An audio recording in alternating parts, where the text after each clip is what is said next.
Okay, we are now standing right across the street from where the old Shamrock Hotel and Restaurant would have stood.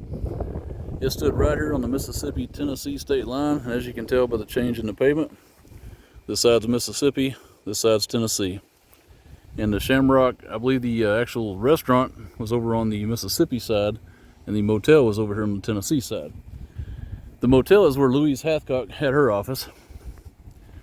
And just a few years before Sheriff Pusser had his run-in with her, she had killed her husband, Jack Hathcock.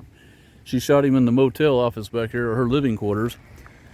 And Jack had made it outside after being wounded, and he collapsed right here, pretty much on the state line. If you turn around this way, he collapsed in this parking lot, pretty much right here where the state line divides. So there was even some discrepancy on who was going to work the murder case or the shooting, because he died like literally here on the state line. And I think, if I remember correctly, I believe it was Sheriff Dickey, who was sheriff of McNairy County, Tennessee at the time, who actually worked it.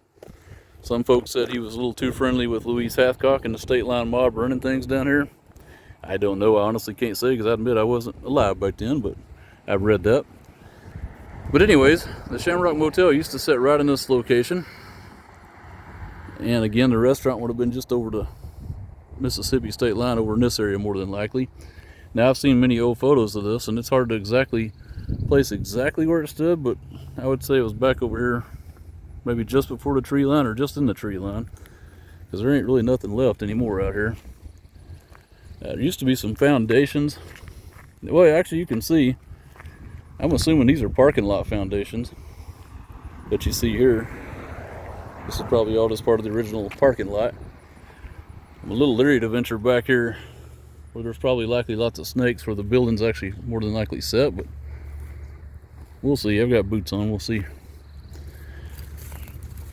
what it looks like. Anyway, I'll stop here and kind of tell the story. On the morning of February 1st, 1966, Sheriff Buford Pusser received a complaint in his office in Selmer, Tennessee. That's where the courthouse is, where the sheriff's office at the time was located, that a couple had stayed the night here in the Shamrock Motel. And they alleged to Sheriff Pusser that they thought somebody had slipped drugs in their drinks or their food the night before, because they had passed out and had slept pretty soundly most of the night. And while they were asleep, somebody had came into their room and stolen a lot of their money, and the wife's purse was missing. When they went up to the front of the motel office area, which would have been somewhere in this vicinity, I can't tell you exactly because it is so reclaimed by nature at this point. But anyway, they come up here and spoke to the owner, Mrs. Louise Hathcock, about the purse. And she basically said, "Nobody stole any of your damn money. Don't bother me with that," or something to that effect. And from what I've understood, the man's wife actually saw her purse somewhere behind the counter of the motel, recognized it. And when she confronted Louise with it, Louise became very violently agitated and ran them off. And if you know anything about Louise Hathcock, she was known to be quite a violent woman. She drank a lot, and she had been known to beat grown men with like ball-peen hammers. I mean, she was a no-nonsense woman. That's why lots of people say she was tied in with the Dixie Mafia and kind of one of the heads of the state line mob, along with Towhead White, and of course Jack Hathcock, her late husband, whom she had killed herself. But anyway, so that when they made the complaint to Sheriff Pusser about being robbed staying there at the Shamrock Motel room, he swore out a search warrant, and him and Deputy P.D. Plunk and I believe Jim Moffitt, if I got that correct, responded down here to investigate and served a search warrant to search for the stolen purse and the stolen money and all that good stuff. And when Sheriff Pusser made contact with Louise Hathcock in this motel office, which sat somewhere in this vicinity, let me zoom out a little bit more maybe, she asked to speak to him in private, and she directed him to the back to her living quarters behind the main office area in room number 1. And when he got back there, he followed her back there, she pulled out a small snub-nosed pistol. I think it was 38 caliber, I believe it's correct. Without having a book in front of me, I may be wrong on the caliber, but she pulled out a small caliber, little sharp-barreled revolver, and she fired around at Sheriff Pusser, and it missed him. He saw the gun coming up, and he kind of fell toward the bed, and the bullet whizzed past like right where his head would have been just a few seconds before. And he then returned fire with his .41 Magnum and hit her, spun her around. I think the first shot spun her around. The second one caught her, I think, in the back shoulder area, kind of spun her around again. She was still holding the firearm. And as she fell down, his last shot caught her just under the chin and kind of blew out the top of her head. and thus ended the career of Louise Hathcock, who was known as a pretty no-nonsense lady, like I said, who was tied in with the state line mob down here, and with a lot of the bootlegging, prostitution, and that kind of stuff that was going on. And there used to be a post out here before they tore down this office building that used to stand here somewhere.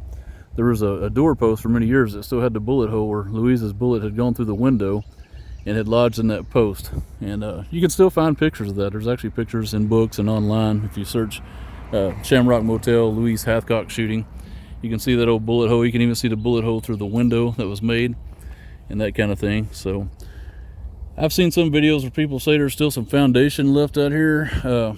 I've got boots on them. We'll venture back just a little bit, but I am very leery. I'm from Texas, so I know how rattlesnakes are. So, but we're going to venture out here just a little ways and see.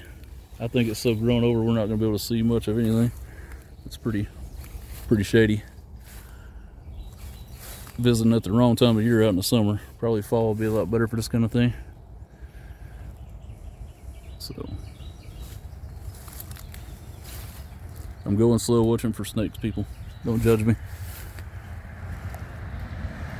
But anyway, I think Louise's living quarters where she got shot would have been somewhere back in this vicinity. Because again, I'm over on the Tennessee side, just to the right of the state line of Mississippi. And based off the old pictures I've seen, I believe that her office quarters set back here. And I've seen videos online people have done. Here's some flooring or something right here. I have seen previous videos people did a few years ago where you can still see some of the old checkered flooring that you saw in the crime scene photos. But man, it's grown up bad out here. So I really don't think we're going to find it, because I don't really want to get snake bitten out here and run my trip.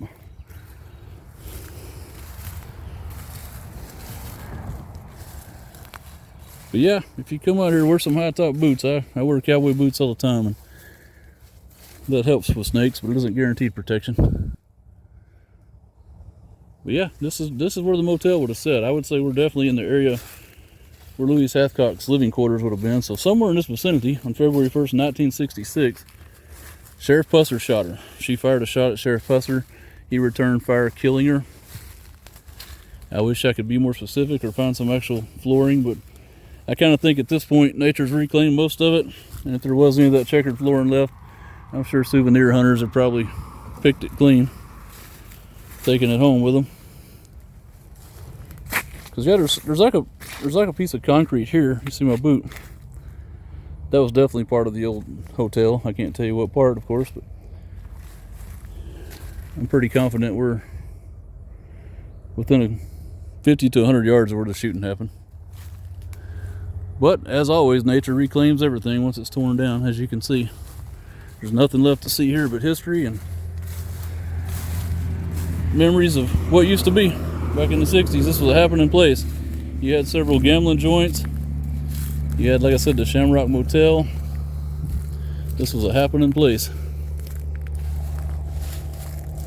Well, I'm gonna get out of the snake infested weeds, and I hope you enjoyed this video and enjoyed seeing where the Shamrock Motel used to sit on the Tennessee-Mississippi state line. I'll show you the highway as we make our way back out to my truck.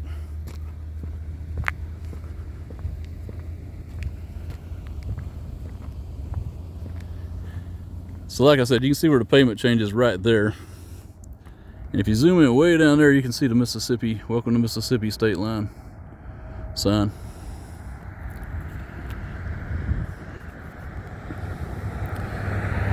There's a very good book I highly recommend if you haven't read it.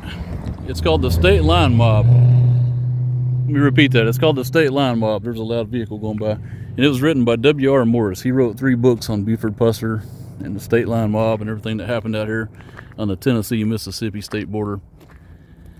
But this is it. This is where the Shamrock Motel would have stood in this vicinity. And this is where Jack Hathcock died. And a few years later, this is where Sheriff Pusser killed Louise. And no telling what else happened here. I'm sure probably many deaths that were never reported and bodies that were never found. But I wanted to come here for years, and I finally got to make it. I hope you enjoyed me taking you along for the ride. Thank you.